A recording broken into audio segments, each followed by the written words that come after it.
सकाळच्या घाईगडबडीमध्ये मी पटकन पोहे कसे बनवते ते दाखवलेलं आहे. अगदी सोपी रेसिपी, कुठेही कट न करता पटकन ही रेसिपी शूट केलेली आहे. सगळ्यात अगोदर कांदा मी कट करून घेतला आहे. बारीक कांदा या पद्धतीने कट करून घ्या. कांदा जेवढा जास्त वापरता येईल तितका वापरा, म्हणजे तो पोह्यामध्ये जास्त छान लागतो.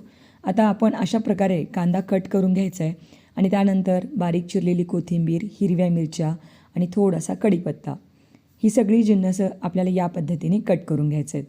तर कोथिंबीरसुद्धा बारीक बारीक आपल्याला याच पद्धतीने कट करून घ्यायची आहे.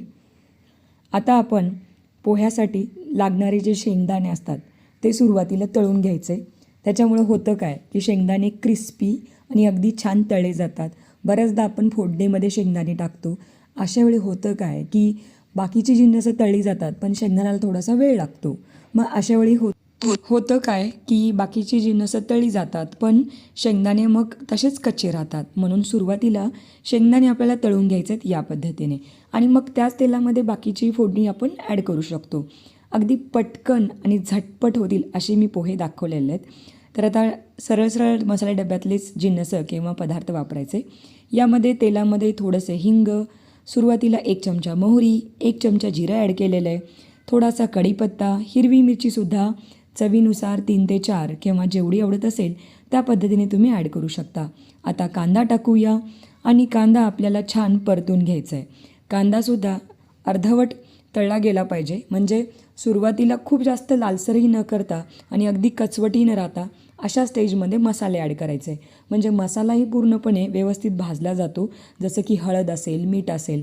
बरेच जण पोह्यावरती हळद मीठ लावून घेतात, पण तसं न करता फोडणीत जर टाकली ही जिन्नसं तर मग सगळा मसाला व्यवस्थित पोह्याला लागतो. चवीनुसार मीठ, साखर आणि धणेपूड ॲड करायची आपल्याला.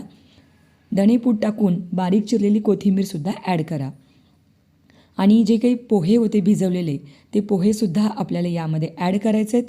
आता साधारणतः पोहे पाण्यातनं काढून 5 मिनटं ठेवायचे, म्हणजे ते मऊसर भिजले जातात आणि लगेच त्यातलं पाणी काढून टाकायचं, म्हणजे पोह्याचा गिजगा होत नाही. जर तुम्ही पोहे भिजवत असताना पाणी टाकून 4-5 मिनटं ठेवलात आणि जर ते वेळेवर नाही काढलेत मग त्याचा लगदा होतो, ते चिकट होतात. असं न करता सुटसुटीत पोह्यासाठी पोहे एकदा वॉश करायचे आणि बाजूला 5 मिनटं ठेवून द्यायचं, म्हणजे पोहे नरम होतात, अगदी सुटसुटीत तयार होतात.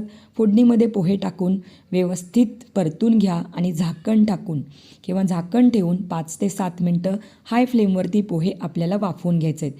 असं केल्यामुळं पोहे कडक होत नाही. जरी ते थंड झाले आणि कढईत जरी तुम्ही शिल्लक पोहे ठेवले असतील तरीसुद्धा ते कडक होत नाहीत हाय फ्लेमवरती वाफवून घेतल्यामुळं. आता सगळ्यात शेवटी बारीक चिरलेली कोथिंबीर आणि यावर आपण थोडेसे शेंगदाणे जे तळून घेतले होते तेही ॲड केलेले आहेत. लिंबू ॲड करायचं आहे आणि इथे आपण थोडीशी साखरसुद्धा ॲड केलेली आहे. झाले तयार आपले पटापट होणारे झटपट पोहे तयार. आता हे पोहे सकाळची घाई गडबड असेल किंवा संध्याकाळच्या वेळी तुम्हाला स्नॅक्समध्ये खायचं असेल तरीसुद्धा बनवू शकता. इतकी सोपी रेसिपी आहे. पोहे तयार झालेले आहेत. मी एका बाउलमध्ये काढून दाखवते किंवा एका प्लेटमध्ये. आता यावरती तुम्ही सर्व करत असताना ओला नारळ सर्व करा, म्हणजे पोह्यांची टेस्ट अजून छान येईल. आता तुम्ही घरी पोहे कसे बनवता ते मला कमेंट करून नक्की सांगा आणि जर तुम्हाला आपल्या पोह्याची रेसिपी आवडली असेल तर प्लीज लाईक, शेअर आणि आपल्या चॅनलला सबस्क्राईब करायला बिलकुल विसरू नका.